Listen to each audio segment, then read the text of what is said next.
میں اپنے والدین سے اس وقت بچھڑی جب ان کے ساتھ میلہ دیکھنے گئی تھی۔ بھیڑ میں نے نہ ڈھونڈ سکی، بس ایک راستے پر چلتی گئی۔ جب تھک گئی تو ایک جگہ ٹھہر کر رونے لگی۔ ایک گاڑی قریب سے گزری، اس میں ایک عورت اور مرد بیٹھے ہوئے تھے۔ انہوں نے کار سے اتر کر پوچھا، کیوں رو رہی ہو؟ کیا رستہ بھول گئی ہو؟ میں نے روتے ہوئے گردن ہلا دی۔ وہ مجھے گاڑی میں بٹھا کر اپنے گھر لے آئے۔ انہوں نے میرے والدین کو تلاش کرنے کی کوشش کی، لیکن وہ نہیں ملے تو مجھے اپنے پاس رکھ لیا۔ دراصل اقبال صاحب کی بیوی کو ایک مجھ جیسی چھوٹی خدمتگار کی ضرورت تھی۔ میں مفت میں میسر آ گئی تو انہوں نے میری عمر سے بڑھ کر کام لینا شروع کر دیا۔ میں کام نہ کر پاتی تو وہ مجھے بڑی بے رحمی سے مارتی۔ کافی عرصہ اس گھر میں دکھ اٹھاتی اور ظلم کی چکی پیستی رہی۔ جب ذرا سیانی ہوئی تو ایک دن گھر سے بھاگ نکلی، مگر بدقسمتی سے انہوں نے مجھے تلاش کر لیا۔ نزدیکی باغ میں جا کر میں بینچ پر بیٹھ کر ادھر ادھر دیکھ رہی تھی کہ اب کہاں جاؤں۔ اتنے میں ڈرائیور نے مجھے دیکھ لیا۔ وہ مجھے پکڑ کر واپس اقبال صاحب کے گھر لے آیا۔ اس کے بعد مجھ پر بہت سختی شروع کر دی گئی، اتنی کہ زندہ رہنے سے بھی خوفزدہ ہو گئی۔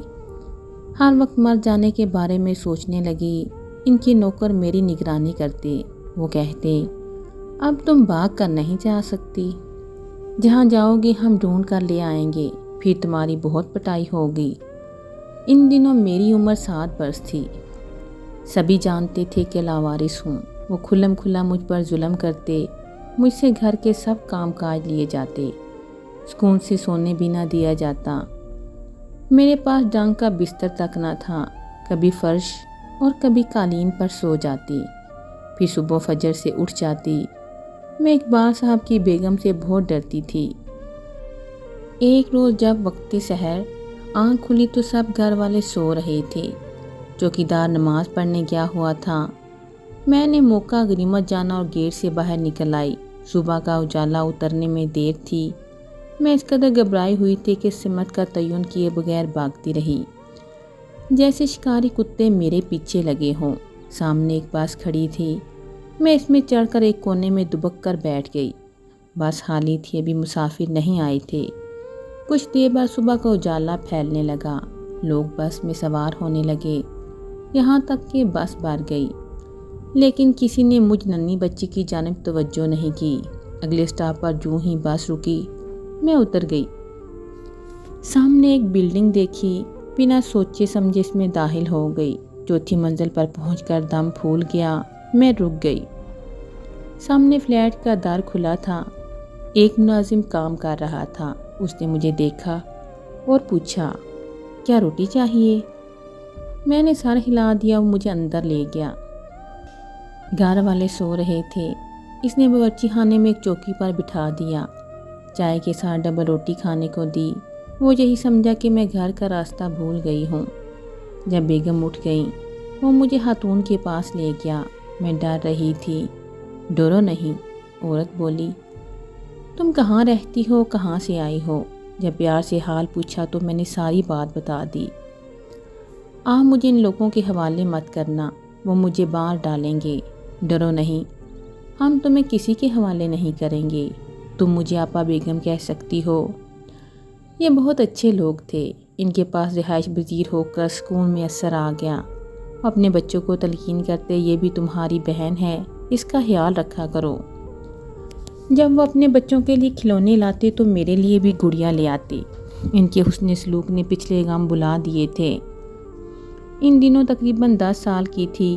آبا بیگم مجھے سمجھاتی کہ اب تم بڑی ہو گئی ہو، اپنا خیال خود رکھنا، گیلری میں کھڑی مت ہونا، کہیں کوئی دیکھ نہ لے۔ ایک دن آپا بیگم کی بیٹی کے ساتھ گیلری میں کھڑی تھی کہ اقبال صاحب کی پڑوسن کا سڑک سے گزر ہوا۔ اس عورت نے مجھے پہچان لی اور جا کر اقبال صاحب کی بیگم کو بتا دیا کہ میں فلاں جگہ ہوں۔ اسی روز شام کو در پر دستک ہوئی۔ میں نے پوچھا کون؟ گھر پر اکیلی تھی، دل دھڑک رہا تھا۔ جواب آیا، آپا بیگم کو بتاؤ کہ منا آیا ہے۔ میں نے گھر کے لوگوں سے مننے کے بارے میں سنا تھا۔ جب آپا بیگم بازار سے شاپنگ کر کے لوٹیں تو بتایا کہ منا آیا تھا، مگر میں نے دروازہ نہیں کھولا۔ بہت اچھا کیا، پھر آ جائے گا، لیکن جب تم اکیلی ہو تو دروازہ مت کھولنا۔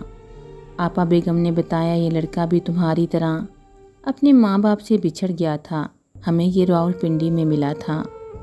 اس کے ماں باپ کو تلاش کرتے رہے، وہ نہیں ملے تو اسے ہم لاہور لے آئے۔ یہ ہمارے گھر پلا بڑا ہے، گھر کا سودا سلف اور سارے کام کرتا تھا۔ پھر جب میرے بیٹے کی شادی ہوئی، اس کی پوسٹنگ پنڈی ہو گئی تو ہم نے اسے ان کے ساتھ بیچ دیا۔ اب یہ کبھی کبھار ملنے آتا ہے، لیکن رہتا پنڈی میں ہی ہے۔ مننے کی داستان مجھے معلوم ہوئی تو جی چاہا کہ اسے دیکھوں، اس سے باتیں کروں۔ اس کا اور میرا درد ایک تھا۔ بہرحال منا تو دوبارہ نہیں آیا، لیکن اگلے دن جب میں گیلری سے جھانک رہی تھی، ایک گاڑی آ کر رکی۔ میں نے پہچان لیا کہ اس میں اقبال اور ان کی بیگم آئے ہیں۔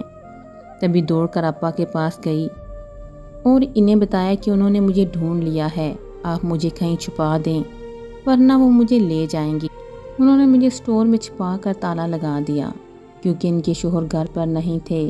اتنے میں یہ لوگ اوپر آ گئے اور آتے ہی کہا، ہماری لڑکی ہمارے حوالے کر دو، کوئی لڑکی یہاں نہیں۔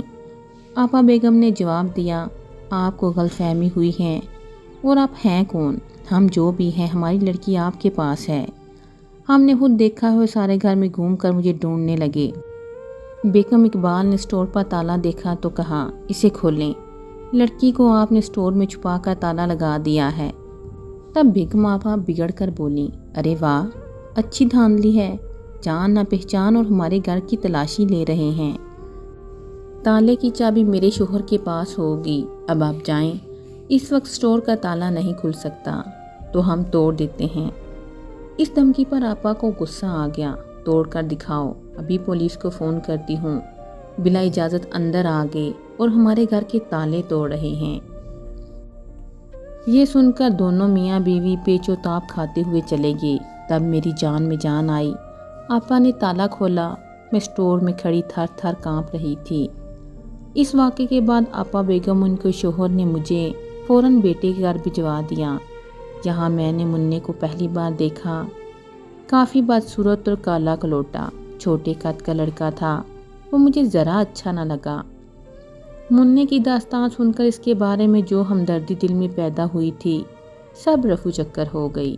اس کے بعد کئی بار اقبال اور اس کی بیوی میری تلاش میں آپا بیگم کی بلڈنگ میں آتے جاتے رہے، مگر میں وہاں ہوتی تو ملتی۔ تاہم پڑوسیوں سے ان لوگوں نے میرے بارے میں ساری معلومات لیں اور اس طاق میں تھے کہ کسی طرح ہاتھ آ جاؤں تو مجھے لے جائیں۔ 3 سال آپا بیگم کے بیٹے اور بہو کے گھر رہی، پھر ان کا جانا بیرون ملک ہوا تو مجھے دوبارہ آپا بیگم گھر لے آئیں، لیکن اب انہیں خطرہ رہتا تھا کہ کسی دن میری تلاش میں رہنے والے دوبارہ نہ آ جائیں اور کوئی مصیبت کھڑی کر دیں۔ اب میں بڑی ہو چکی تھی، تب انہوں نے یہ حال نکالا کہ میری شادی مننے سے کر دی۔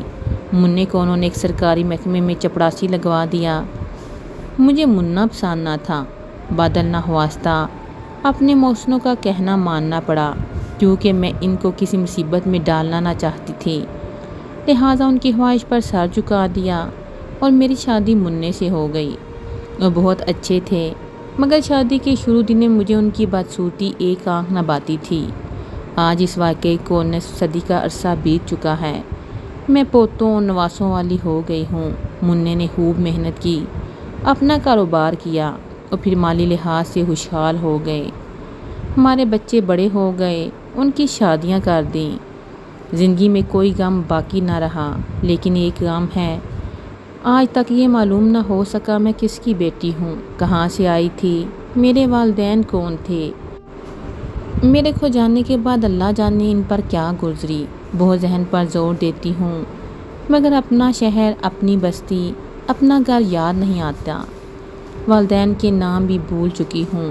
مننے کی مشکور ہوں، انہوں نے محبت دی اور اللہ نے ہم دونوں کو ایک کنبے میں پناہ دے کر تباہ ہونے سے بچا لیا اور ہمیں ملا دیا اور ہمارا کنبہ بن گیا۔ میں اس کنبے میں بہت خوش ہوں۔ میرے بچے اور ان بچوں کے بچے میری کل کائنات ہیں۔ مننے کو بدصورت سمجھ کر آزردہ ہوتی تھی، مگر سچ کہتی ہوں کہ ان جیسا اچھا شوہر اچھا انسان کسی نصیب والی عورت کو ہی ملتا ہے۔ آج میں اور منا بوڑھے ہو گئے ہیں، لیکن جب کھوئے ہوئے والدین کو یاد کرتے ہیں تو ہم دونوں کی آنکھوں میں آنسو آ جاتے ہیں۔